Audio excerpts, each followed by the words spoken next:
Halo Kanca Pajam, kembali lagi bersama saya Denta. Pada kesempatan kali ini, sesuai dengan janji saya sebelumnya, saya akan memberikan tutorial kepada Kanca Pajam semuanya, khususnya teman-teman yang sudah mendapatkan fasilitas kita IKM, bagaimana cara mengajukan BCLKT 03.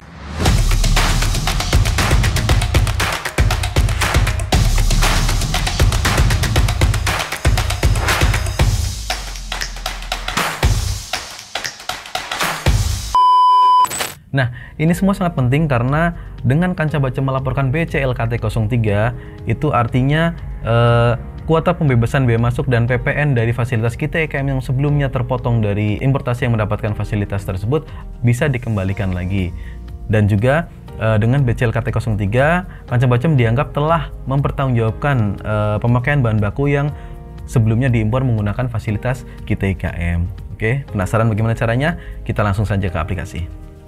Oke, ini dia tampilan awal modul kita IKM. Sudah tidak asing lagi kan?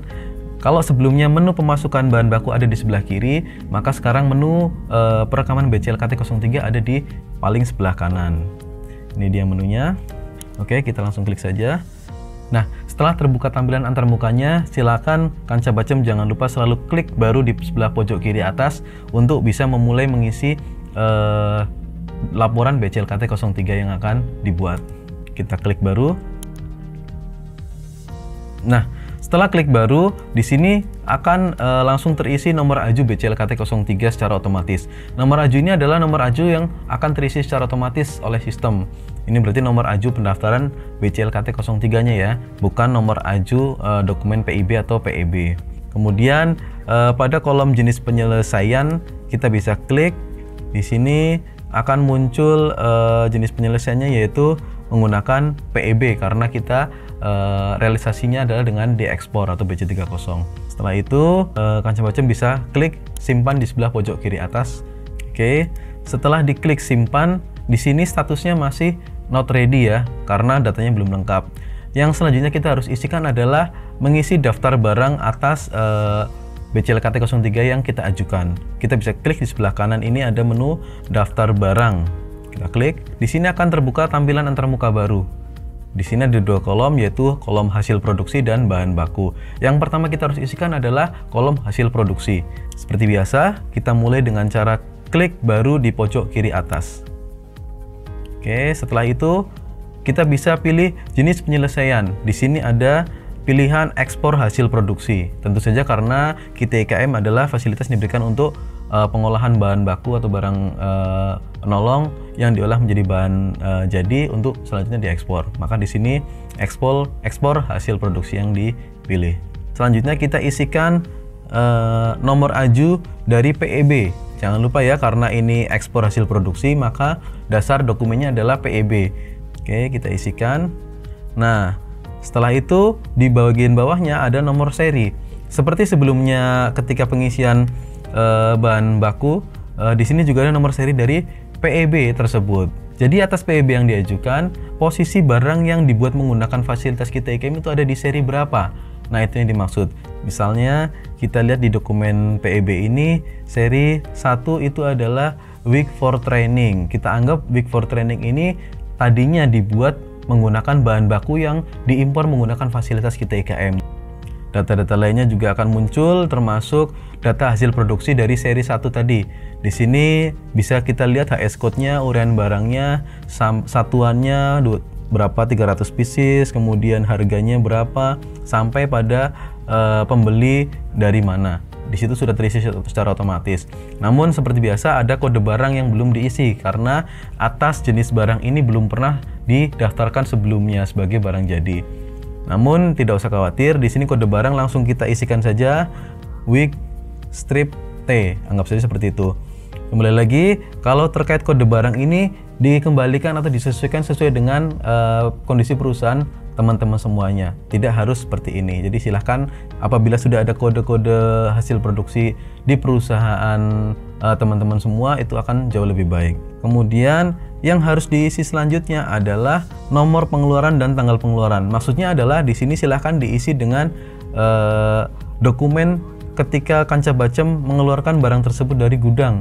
bisa menggunakan surat jalan, kita misalkan saja ya. Jadi kita tulis SC001 misalnya. Tanggal pengeluaran juga disesuaikan sesuai dengan tanggal dokumen surat jalan tersebut, silahkan disesuaikan. Oke. Kemudian yang selanjutnya kita harus isi, jangan lupa adalah tentang gudang. Seperti tadi sebelumnya ada gudang tempat pemasukan bahan baku, di sini juga ada gudang tempat pengeluaran barang hasil produksinya. Nah, kalau tadi sebelumnya gudang pemasukan kita kodekan gudang GD01, maka kita anggap gudang pengeluaran atas hasil produksinya kita berbeda ya. Jadi kita anggap gudang baru di sini GD02 atau gudang 2. Oke, kita ketikkan saja kodenya, namanya gudang 2 dan alamatnya juga di Purwokerto. Oke, setelah terisi semuanya, jangan lupa klik simpan di pojok kiri atas. Nah, ini atas perekaman hasil produksinya sudah berhasil kita rekam. Jadi kita melaporkan BCLKT03 dengan jenis barang wig for training hasil produksinya. Namun itu belum selesai. Kita harus mengisi jumlah pemakaian bahan baku yang digunakan untuk membuat wig for training yang berhasil kita ekspor ini. Oke, maka selanjutnya kita akan mengklik menu bahan baku di sebelah hasil produksi. Jangan lupa klik baru lagi untuk menginput. Nah, nomor AJU kita langsung bisa tarik dari database. Nah, ini adalah jenis barang yang sudah berhasil kita rekam dari proses sebelumnya, yaitu perekaman bahan baku atau pemasukan bahan baku. Jadi menu pemasukan bahan baku itu wajib teman-teman lakukan begitu teman-teman mengimpor barang menggunakan fasilitas GTKM. Jadi silahkan direkam. Karena apabila tidak direkam maka tidak bisa dilakukan untuk pembuatan BCLKT03 ini. Pada kesempatan kali ini kita anggap untuk membuat wig for training sebanyak 300 pieces, kita membutuhkan bahan baku berupa Indian human hair yang ukuran 13 inci atau kode barangnya tadi IHH13 tadi. Kita klik saja.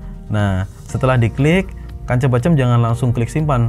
Pada kolom jumlah, di sini akan terisi secara otomatis oleh sistem sesuai dengan sisa bahan baku yang tersedia. Jadi kalau misalnya di situ pada saat impor masih belum pernah dipakai, di sini kan 200 kilo ya saldonya, jangan langsung klik simpan. Karena harus kancah bacem sesuaikan sesuai dengan jumlah pemakaian real bahan baku untuk membuat 300 pieces wig for training tadi.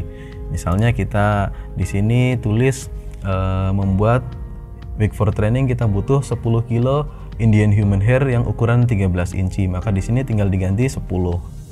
Setelah itu kita bisa klik simpan. Oke. Nah, ini berarti kita sudah berhasil memasukkan bahan baku yang digunakan untuk membuat wig for training yang 300 pieces tadi. Nah, selanjutnya apabila kancah bacem dalam pembuatan wig for training tadi membutuhkan lebih dari satu jenis bahan baku, maka silahkan bisa diklik baru lagi. Jadi klik baru lagi, kemudian nomor ajunya kita. Nah, misalnya untuk membuat satu wig for training tidak hanya dibutuhkan satu buah Indian human hair yang ukuran 13 inci, namun juga dibutuhkan yang ukuran 15 inci. Maka kita di sini klik juga IHH yang 15. Nah, jumlahnya kita sesuaikan, jangan lupa, jangan langsung diklik simpan. Jumlahnya kita sesuaikan dengan kebutuhannya. Misal kita butuh 5 kilo. Nah, kita klik simpan. Nah, oke, ini kita sudah selesai menginputkan semuanya. Kita bisa klik di tombol cari untuk melihat resumenya. Jadi untuk 300 pieces wig for training yang kita laporkan di BCLKT, ternyata kita membutuhkan 10 kg Indian human hair 13 inci dan 5 kg Indian human hair yang 15 inci. Nah, ini kembali lagi disesuaikan sesuai dengan kebutuhan yang dibutuhkan oleh teman-teman ya. Kalau misalnya di sini ada barang lain yang harus diinputkan, silahkan klik baru lagi.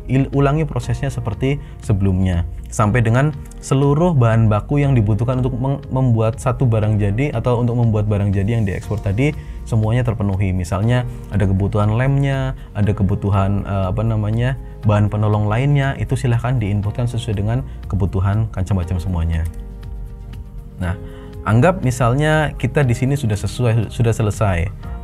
Oke, kita maka bisa kembali ke menu hasil produksi tadi dan kita bisa klik kembali. Nah, ini berarti kita sudah berhasil melaporkan 300 pieces week for training ke dalam BCLKT yang diajukan pada kesempatan kali ini. Nah, dalam satu pengajuan BCLKT bisa lebih dari satu jenis barang. Misalnya, Kanca Bacem ingin memasukkan jenis barang lain dalam PEB yang sama maupun PEB yang berbeda, silahkan bisa klik ulangi prosesnya, klik baru lagi. Nah, nanti di hasil produksi ini bisa diinputkan lagi jenis penyelesaiannya eksplorasi produksi.